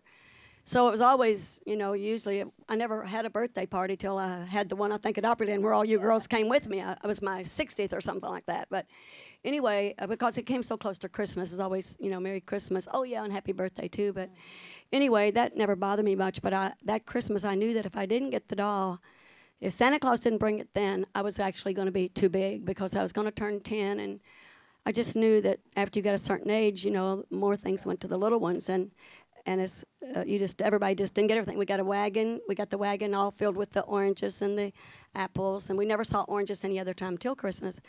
But I didn't get the doll that year, but I got a note from Santa Claus, which thrilled all my brothers and sisters. Everybody was jumping up and down, so excited over the note, and I didn't quite get it. Really what it really meant. And so I went out in the barn and cried. And as I was out in the barn, I went back and told my father this later, but when I was in the barn, it's like I really did see an angel, and what I thought was an angel at the time. And I realized then that, and all the animals were all gathered around me. And I went back in and I told my daddy, I said, I saw an angel in the barn. Daddy had thought my imagination was getting too much, but I truly knew. And the message that I got was that what it was really about. Oh, Jean's showing me that. But she says, read it. But Anyway, it was my fingers trembled as I reached for the paper, and with everyone watching, I carefully opened it, and there in plain handwriting was a message from Santa Claus. Dear Skeeter, I'm so sorry, but I ran out of dolls before I got to Dry Ridge. Santa knows so many little girls from all over the world who wanted dolls too, and the elves can only make so many. I hope you will understand. Love, Santa. But what I really learned in the barn was that what the real reason was all about, and it was the hope that I had that as a kid that had the feed sack clothes. And to tell you the truth, more of my clothes came from a system they had in those days, what the government was called relief. You know, it was a relief system where they brought you new clothes. The boys got the same overalls, the girls got the same dresses. And I thought at that time, boy, I was just the height of fashion because so many people were copying me. You know, everybody had a dress just like mine. You know, but anyway, that's what I learned, I think, from that whole thing was that you do, and every child has that, and that's the gift that nobody else can give you or can take away from you. Right. You know, that it wasn't in the doll, it's not in the train, and it is the one whose birthday we celebrate, Jesus. And he's there, and he's everywhere. And I got lots of dolls these days. I got 29 dolls just since this book has come out. And you know, Christmas ain't even over yet. You know. It's a beautiful story, Skeeter, and a beautiful book from a beautiful person. Yeah. I read it. It's great. I read it, Bill. I read it, and of course I cried. Oh, thanks, Margo.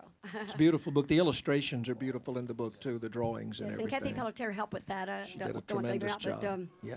Do you guys? I'm sitting here, and you're talking about getting the dolls and everything. Do you guys get Christmas presents from your fans? Do fans send you gifts and all at Christmas time? This is one right here. This is one from some of my fan club people right here. I had it on earlier today, and I wanted to show it because it is pretty.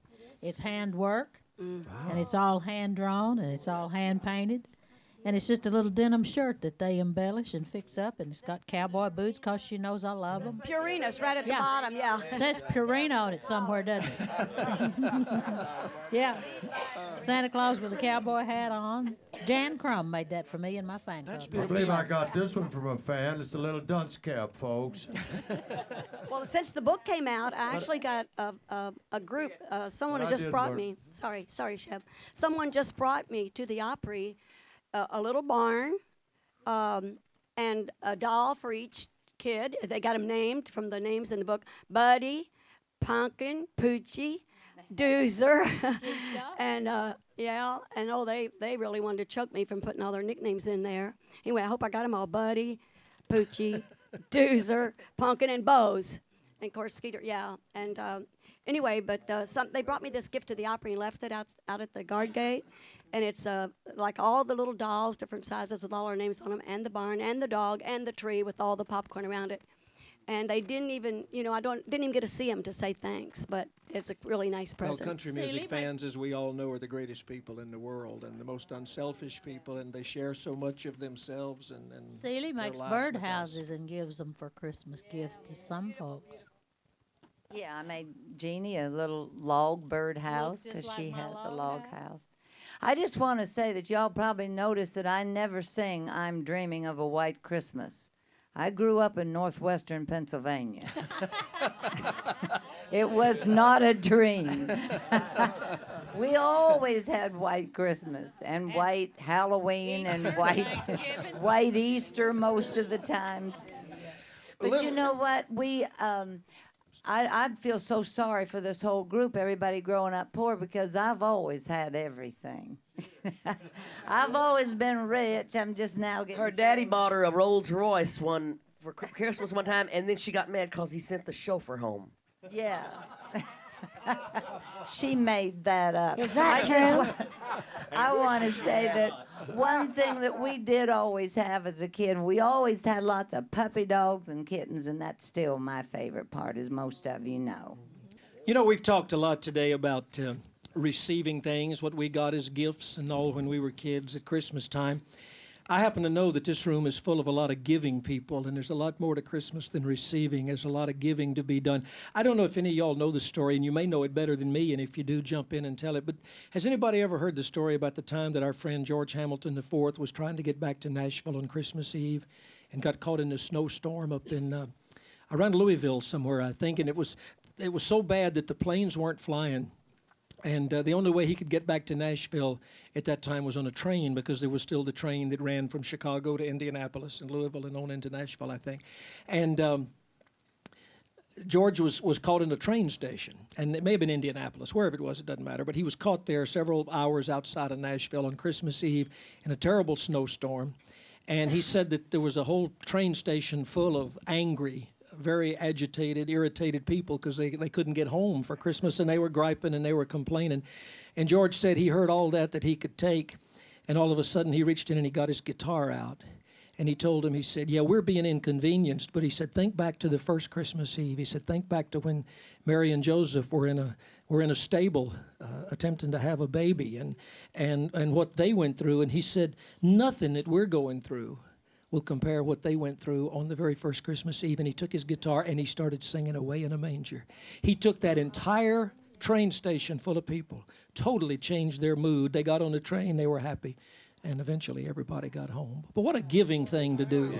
Yeah, I wish George could have been here today. We invited him, and he's in England.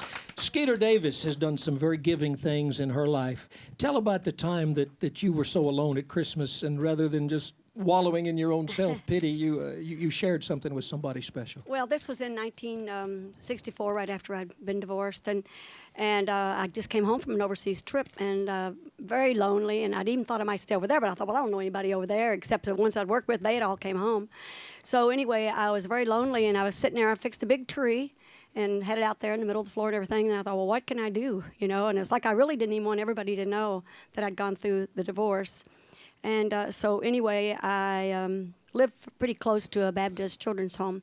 So I decided I'd go up there and see if I could get a couple kids from there. And of course, I thought they all wanted to come, but I got a couple young girls, 8 and 7 years old, and took them home with me and gave them Christmas. Went and shopped with them and shopped for them and had Christmas. And then going up there, I discovered that they didn't have a basketball goal in their gym. And everybody knows I love basketball and all that. Everybody that knows me, I'm a big Wildcat fan. And Vandy, too, Bill. You see me, honorary coach for the girls one time. Anyway, so I bought a basketball goal for the gym, and I always got a big kick out of that. But I found out that year where I did always just been used to giving to my family, and maybe a few friends, but it was a family thing. And that year is when I kind of stepped outside my family and took in a couple of the girls. What was really neat about this was that just a couple of years ago, and this girl will be in her 30s now, but 35, I guess, but well, I'll figure it up somebody. But anyway, she's a young lady married now, and she was visiting with Tom T. and Dixie Hall.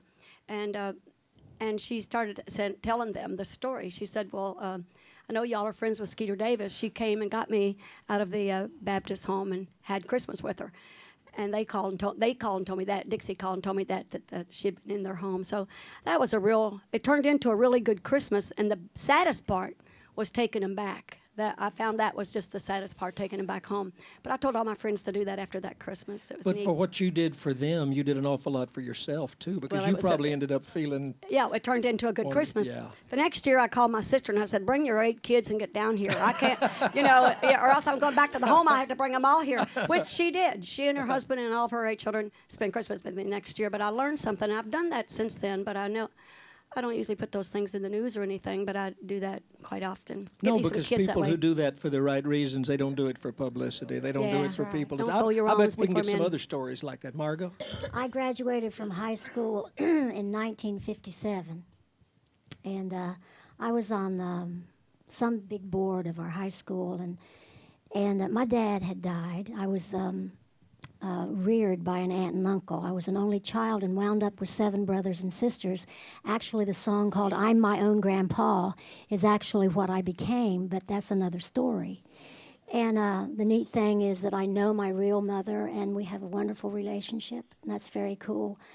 But we were supposed to take a gift, and I didn't have a gift to take, except this beautiful teddy bear that my boyfriend had won for me at the fair.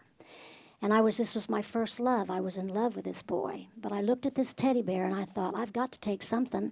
Don't have the money to buy anything. It was beautiful and it was pink and white. And I thought, well, I don't want to take it, but I'll take it. So I took it and I walked up these stairs in this very poor part of town. And as I walked up, and opened the door to give away the teddy bear. The little boy was blind. And he took the teddy bear and he rubbed it and he said, "Oh, I love this so much." And it was the greatest gift I ever gave. What a story. The scripture says that it is more blessed to give than to receive. And it says, whenever you give, it shall be given you, shaken down, pressed together, and running over. And the end of Grandpa's song, it says, the only thing that you'll ever keep is what you gave away. And so that's what we're giving. The song Fallen Leaves. Dickie. Somebody hand Dickie a microphone so we can hear this real clear.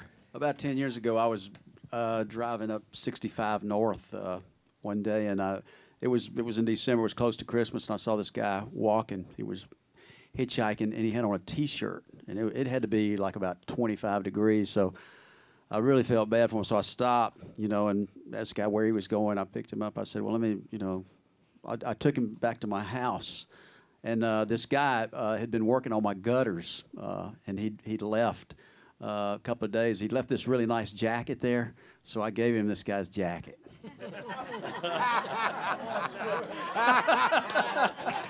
Right.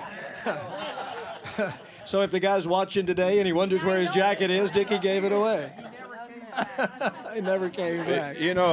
My son, I was trying to teach my son that it's better to give than to get for Christmas, And he looked at me and said, "Okay, I agree. What you gonna get me for Christmas?" One Christmas a few years back, I wasn't married at the time, and Which one? I can't remember. And my mother had gone out to California to be with my brother and sister out there, and my sister, who works for me, had gone to her children's home, and my son was in the Marines, and he was overseas, and my daughter and her family were living in Texas and hadn't been able to come up, and I was at home by myself, and I never felt so lonely in all my life. I guess I live by myself. I spend most of my time by myself, and I'm used to that. But at Christmas, it just felt so lonely. And that morning, my phone rang. Christmas morning, my phone rang, and it was Ferlin Husky, and he invited me to come over. He had found out I was by myself, and so Tommy Collins and I ended up over at Ferlin's house with their family, and all his kids were there, and it was really a big, nice Christmas to spend a day there with them. Jan? I don't know if I've told some of y'all know it, and I don't think I've told this before about. Remember the year that the Opryland Hotel gave us all a suite for Christmas, and we were invited to come and with our family or whatever, and go to the Christmas dinner, the country Christmas and everything. Well, I took my two granddaughters, and we had a 2-bedroom suite, and the dining room in the middle and the whole bit. They were 7, I think, and 9 or 10, and they just loved it. We dressed up and went down for dinner and everything, and Anita, the youngest one, she really loved it because there was a phone in the bathroom. She could call all of her girlfriends. Well, we just loved it, and it was beautiful, and they were thoroughly enjoying it. Well, the next morning, I ordered room service for breakfast, and we were sitting at the dining room table in there, and they were looking out over this beautiful atrium and everything, and I was being very serious, because they were saying, "Man, this is cool, this is really good," and I said, "Well, don't get too used to it unless your daddy wants to pay for it, but." I said, "This is really great, and it was really nice of them to give us this gift." I said, and it's all wonderful, but you've got to remember what Christmas is really all about. Don't forget that, the birth of Jesus and everything. Anita was saying, Mitzi, the oldest, was saying, "Yes, ma'am, yes, ma'am." But Anita was looking very serious, but something else, there's something on her mind. And she said, "Well, I know that, Jan. I know all that. And we know all about what Christmas is about, but," and I told them that presents was not important, really. It was what it was all about, the love. And she said, "But the day that I don't want presents," she said, "you take me to the nearest emergency room because I'll be very sick." I'm with her. Bill, we tried to tell our kids, hey, gifts is not where it's at. You know, there's kids all over the world that a lot of them never get gifts, and a lot of them, you know, go hungry. And one of my grandkids piped up and said, "Show me one." Felt like bopping him. I was kind of like Johnny one year, 1969.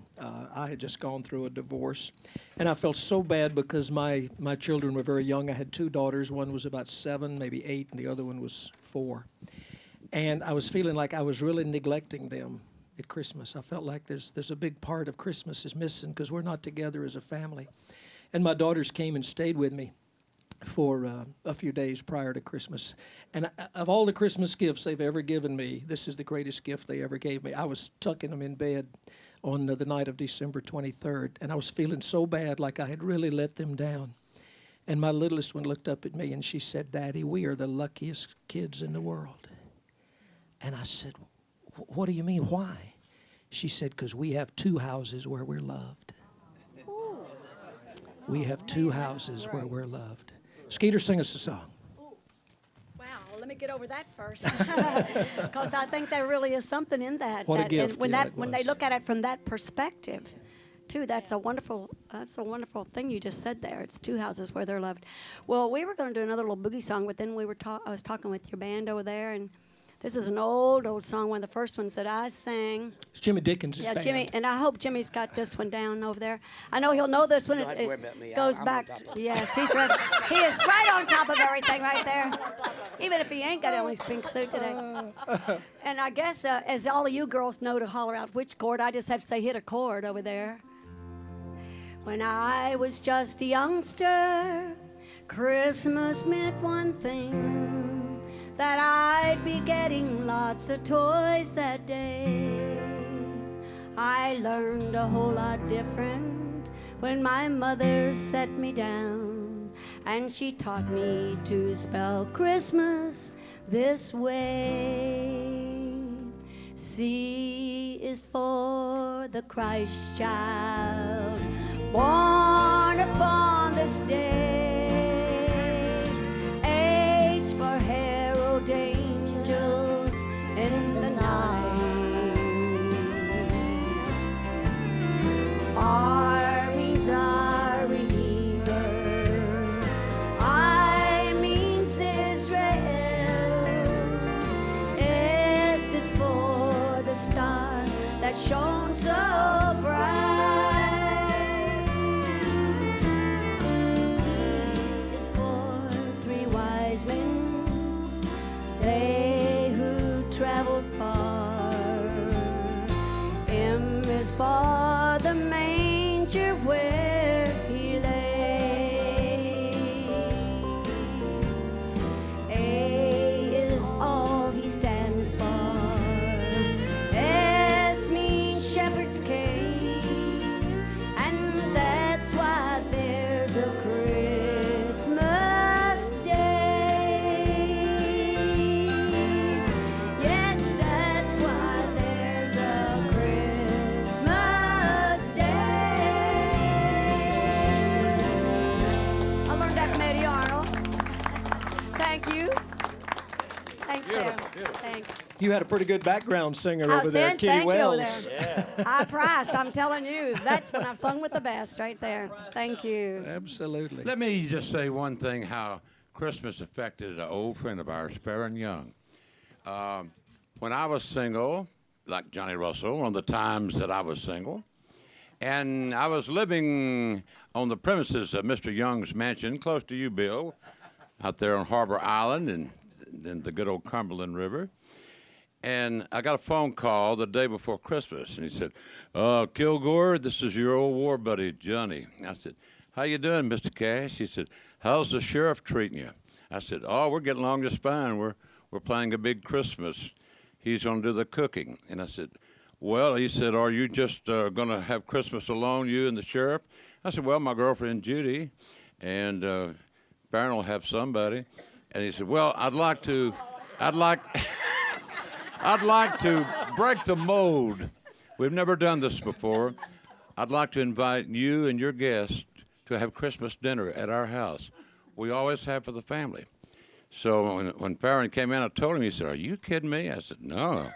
He said, "Well, tell him we'll do it. It'll be a great honor." So we went out there, and we had the family at this big table, and he had at our plates little presents for Farron, my date, which is later my wife, and Farron and his date. Farron was so moved by that in his last will and testimony, he said, "I want my ashes spread out over Johnny Cash's boat dock." And to this day, Johnny has a placard marking the spot where the ashes fell at his boat dock. Yeah. So that was a nice Christmas present. Yeah. I was going to say that Johnny, I found him to be one of the most generous men I've ever known. He came to California in 1958. There were no other hillbillies around except me and a couple of others, Gordon Terry and so on. And we lived neighbors out there. And I think probably the greatest gift I've ever received, and I still have it in my house, it's one Christmas. We had Christmas together with the Cash family. And he brought me a huge amplifier with one of them double deckers. It's got the speaker on top of it. I've still got it. But he was using it to play Christmas songs. He lived way up on a hill there in Cedar Springs, and all the neighbors lived down below, you know. And he was broadcasting, and they complained. He's playing his Christmas albums, and they're complaining. So he just brought it up to me and gave it to me. Gave his PA system. I still got it. I'm very proud of it. Mac Wiseman has been extremely quiet today, sitting there looking like one of Santa Claus's elves. He's deceptive, isn't he? He's deceptive, isn't he? Do you get, like Johnny was talking, you get called Santa Claus? Oh, yeah, I have occasionally. They never got away with it, but they've done it. Oh, I really have been impressed by what I've been hearing today, but in my Christmases were a very similar parallel in a lot of ways. Didn't know we was poor, but a lot of love there, and we was happy, you know, and some homemade toys and such as that, but can't remember of anything spectacular that's outstanding that would interest other folks other than just they were all good. I can't remember a bad one's what makes me pleased. Well, I know what would interest everybody, and that's a song from you. Yes. Oh, one of the great song stylists, any field of music. I hadn't counted on singing today, but if you'd insist. Oh. I've never known Mac when he didn't have a song. He probably knows more songs than anybody in the world. Oh, you gonna be my mic stand, are you, buddy? Hold it over this way a little further. I'm gonna get some hot licks in you, all right? Oh, this is one of the first ones I remember learning years ago. Away in the manger, no crib for a bed, the little Lord Jesus laid down his sweet head. The stars in the sky looked down where he lay. The little Lord Jesus asleep on the hay. The cattle are lowing, the poor babe awakes, but little Lord Jesus no crying he makes. I love thee, Lord Jesus. Look down from the sky and stay by my cradle till morning is nigh.